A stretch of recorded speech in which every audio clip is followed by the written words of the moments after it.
Today's shir is Chris for Akiva Simcha V'Pega for Zilhugim for Chav Bas Miriam, Mahov Bas Miriam, and Davdar Ben B'Dir Pearl. Okay.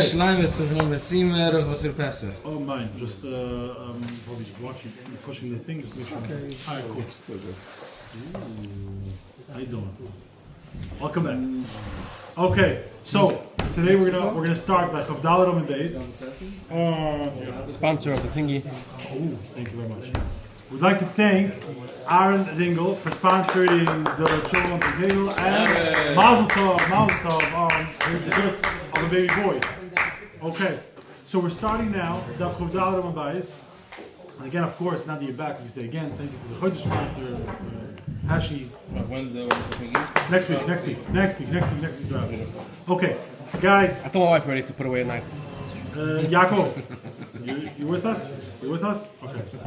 So we're starting with Dalet Amud Beis, the top. Basically, I passed down papers. I don't know whoever got, didn't get, but just to give a brief. It's on the group also. So just to give a brief background, this is the full breakdown of everything we're learning today. Basically, there's two people. There's the Rabbanan and Rabbi Yossi Haglili. Rabbi Yossi Haglili holds that you're allowed to use. He holds that you're not allowed to use an animal for Gittin Hashem. Rabbanan say it's not a problem. So now we want to understand. The Gemara wants to understand where does Rabbi Yossi Haglili take it from. So he brings a brisa that talks and brings the pasuk Sefer Krisis, and it says because of la Sefer Krisis. He learns from the word Sefer that what?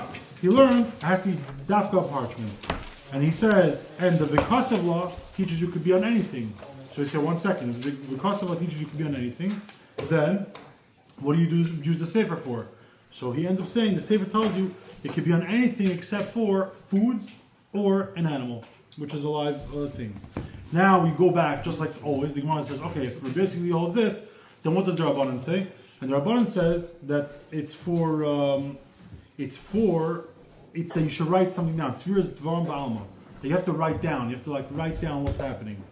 Now, that's what they use Sefer for. Again, these boxes should pretty much explain it clearly. Sefer, what the Rabbanan use that pasuk for. That part of the pasuk for. Then the Kasavla, they say that a divorce needs to be written and not through money. So that's when we go through the Rabbanan. And then they say it can be written, it has to be written on anything, not money. So then we move further, and it says Sefer Krisis, and he says, what do? They say it must be written. What does Rabbi Yossi Haglili, where does he learn that it has to be written and it can't be on money? He learns it from Sefer Krisis. He says because it's right next to each other, that a Sefer is what separates you and nothing else. Then we continue further, and the Rabbanan say that they use it for Dover HaKaris Beina Leveina. That what? That they use Sefer Krisis, that it has to actually split. There can't be something that is still attached. And we're going to see that in the Gemara. And then the final step of the Gemara will be Karas Krisis, that again, Rabbi Yossi Haglili uses Karas Krisis to teach you Davar Karas Beino Leveina, and the Rabbanan say that they didn't need to learn two things out of that pasuk, they only need to learn one thing. And this is really the entire breakdown of the Gemara, and we're going to see this inside. So we start from the top. Omar Mar, Mishum Rabbi Yossi Haglili, the first line. Omar Mar, Mishum Rabbi Yossi Haglili. Amru, he said, Af ein koisen al Gittin Hashem. You also don't write a Gittin Hashem on an animal. My time, the Rabbi Yossi Haglili, what's the reason of Rabbi Yossi Haglili? The Tanya, he learns in a brisa. Sefer, it says the pasuk Sefer, and it says Sefer Krisis. Ein Yela Sefer, so we learn out only parchment. That's why it says Sefer. Minayin l'Rabba is called over. So from where do we learn out that you could really write it on anything? Tamad loymar v'kosavla. So the pasuk says v'kosavla. So we say in Kain ma tamad loymar Sefer. If that's so, and v'kosavla covers everything, so why do you need Sefer to tell you parchment? Parchment is included in everything. Very, very straightforward. So he uses Sefer loymar lecha ma Sefer davar she'in b'ruach hayim ve'ino eichel af kol davar she'in b'ruach hayim ve'ino eichel. So too anything that does not have ruach hayim, it doesn't eat.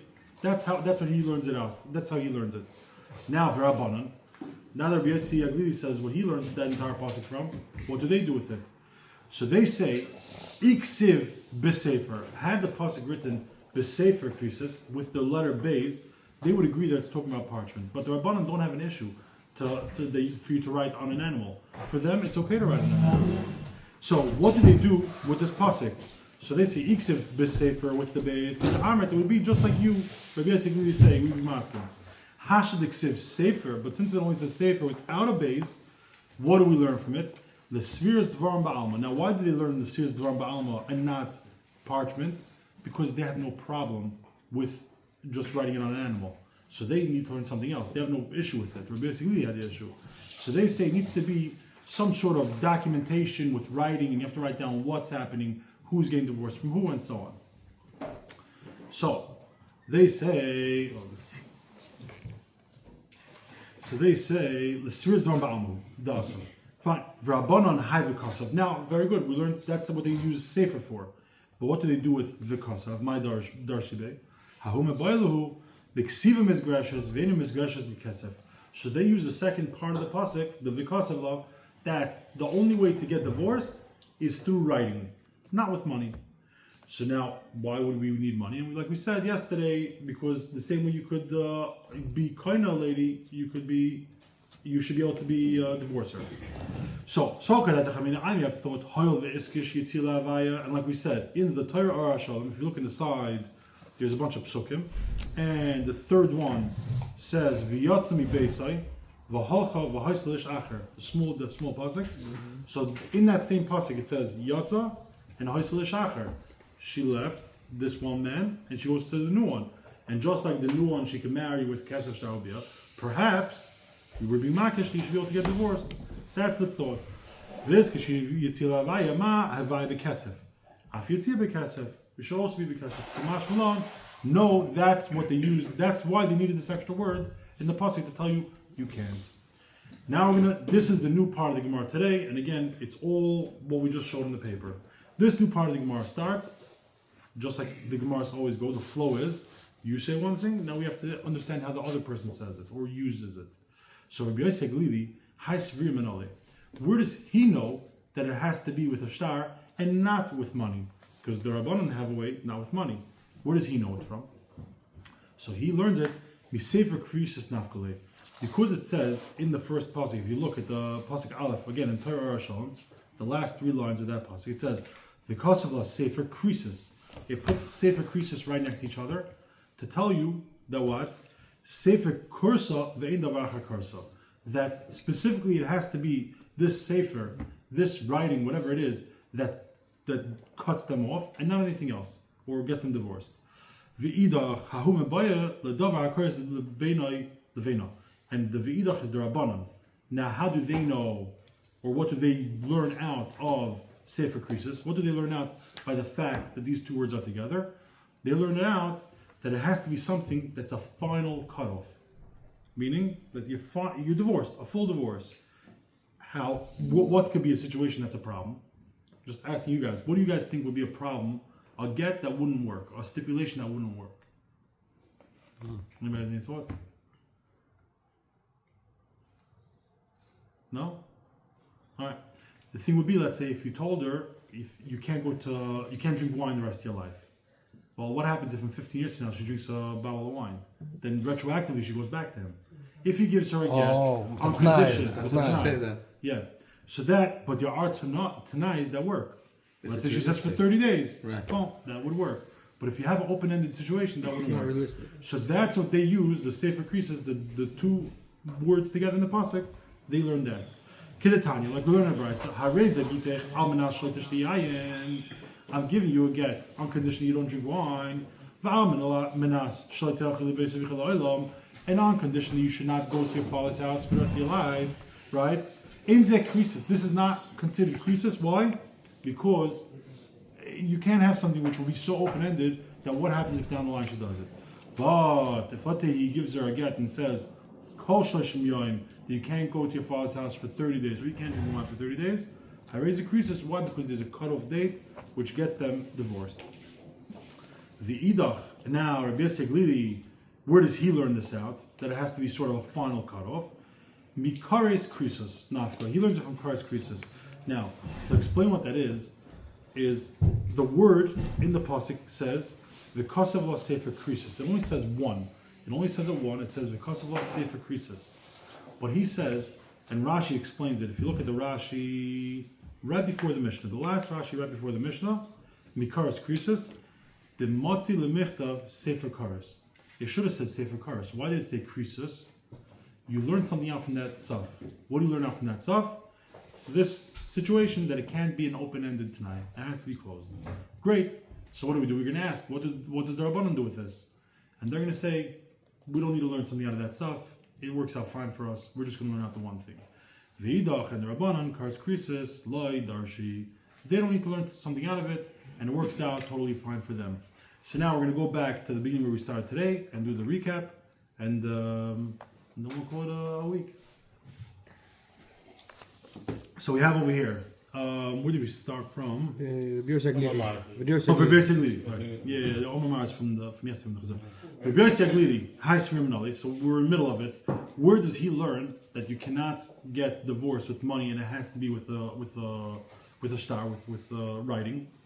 Basically, we say for Krisis Nafku. He learns it out from the fact that it says Sefer and Krisis together. Sefer Krisis Karsa, Vein Davacher Karsa. A Sefer gets them divorced and nothing else. V'idach and the Rabbanan, what do? They use Sefer Krisis to teach you that something between her and him has to be a final cutoff. It can't be open-ended. Kiddetanya, and then they bring the example.